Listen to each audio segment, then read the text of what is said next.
Tenant Law Group has been ranked among the fastest growing private companies in the US multiple times. To what do you owe this level of growth? It's an interesting question. I think a lot of it, I think it's a lot of factors, but I will say I think it does ultimately start and end with the vision of the owner. And for me, what has been a motivating factor has changed over the years. And I've said this repeatedly. So January of 2016, I'm just out on my own. My motivating factor to build something that was sustainable was a 6 month old, a partner who wasn't working at the time, and some debt from having just recently exited a partnership. That was my why at the beginning.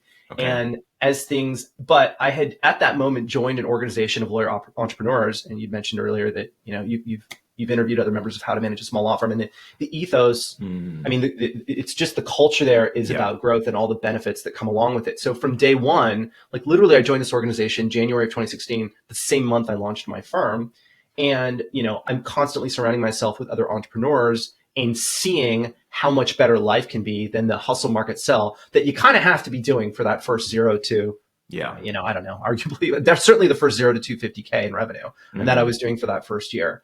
But over time, I wasn't even exclusively a tenant rights firm when I first started out. I was doing different practice area. And when I made the decision to focus on this one niche practice area and do this one thing, but do it really well, it was 2017.